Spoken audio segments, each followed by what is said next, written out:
Hey guys, today we are talking about Arctic apples. You may have heard that Arctic apples just got approved by the USDA to be sold here in the US, and they will be the first genetically modified apple to be sold. So what is the Arctic apple? It is a genetically modified apple, as I said, that has been modified to not brown. So when you slice into it, when you bite into it, when you break the skin, it does not brown. It was created by Okanagan Specialty Fruits in Canada.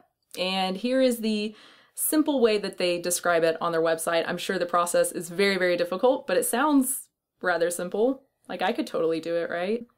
So the fruit is modified to produce virtually no polyphenol oxidase, or PPO. As a result, the PPO cannot react with other polyphenols in the fruit, and so no enzymatic browning occurs. So when you slice or bite into the apple, no polyphenols are burned up, and so no browning occurs.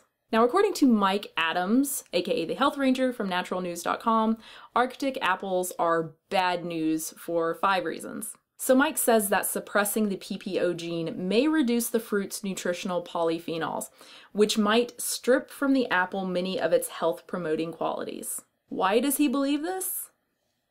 He provides no references, he provides no link to any sources to back up his claim. And this suspicion actually shows that Mike did very little research on Arctic apples at all. A quick perusal of the Arctic apple website brought me to detailed information on the antioxidant content of the fruit. The company's field trials actually found that Arctic apples had higher levels of antioxidants than their conventionally grown non-GMO counterparts. They found that the apples were nutritionally equivalent prior to slicing, but after slicing, the Arctic apples retained their polyphenols, likely because of the suppression of the PPO gene. In other words, current evidence shows that Arctic apples are not nutritionally inferior and may actually be superior to their conventionally grown counterparts. So Mike starts with, GMO food is, of course, a blatant deception. He provides no evidence of this, but goes on to make more unsubstantiated claims like, the biotech industry is run by some of the most criminal-minded liars who have ever disgraced the name of science in human history. What this has to do with Arctic apples, I have no idea.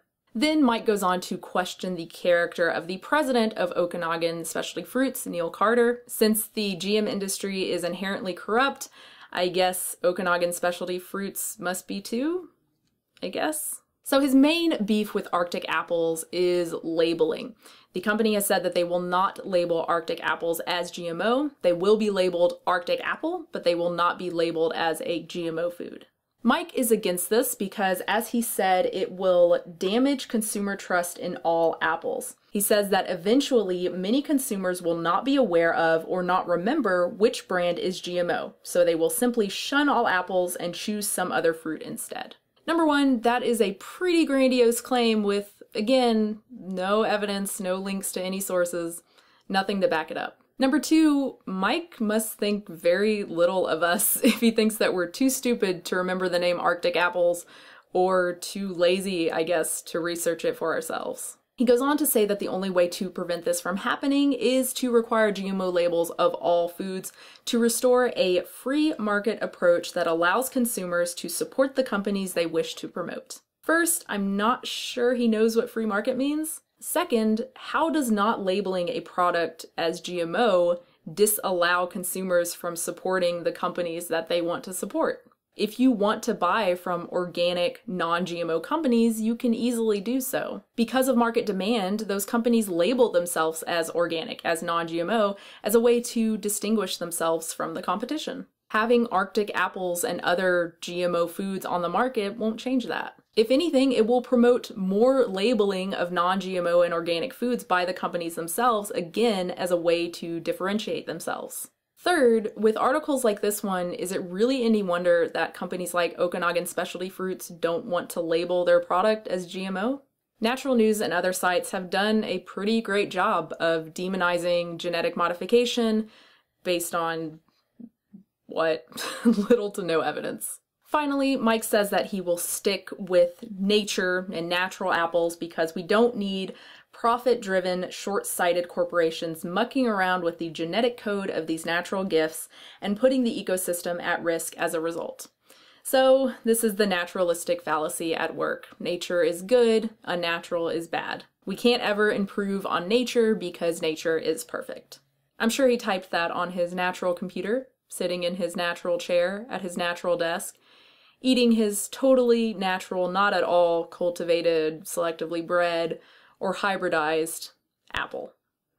Really, the most concerning about this statement is the part about Arctic apples putting the ecosystem at risk.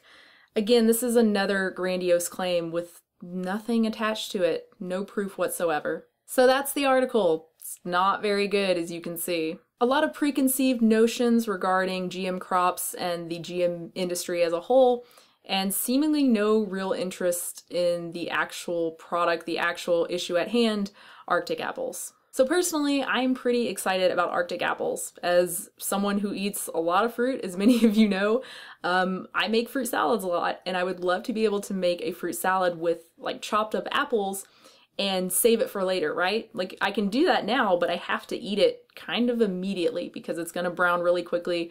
I can put lemon juice or something on it or citrus and it'll last a little longer, but it's gonna go brown fairly quickly. Whereas with Arctic apples, with non-browning apples, I could make a fruit salad ahead of time, put it in the fridge, and eat it whenever I want, like I do with other fruit salads. There's also the issue with kids and getting kids to eat fruit, and kids tend to eat more apples when they're cut up, when they're sliced up for them. There's actually a study that showed this, that kids were more likely to eat cut up apples versus whole apples. And of course, there's potential for more nutrition, actually, more antioxidants, which would be really cool. And according to President Neil Carter, the Arctic apples actually taste better. We'll have to wait and see on that one. So that's it, guys. I hope you enjoyed this video. If you have any comments or questions, please leave them down below.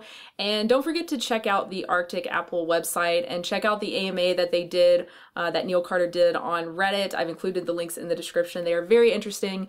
No, I'm not being paid to say this. It's adorable that some of you really think that I'm being paid by Monsanto and whatnot to voice my opinion. It's very adorable, but it's not true. I think it's a really cool product and I think it has a lot of potential and I'm excited to actually get it and taste it.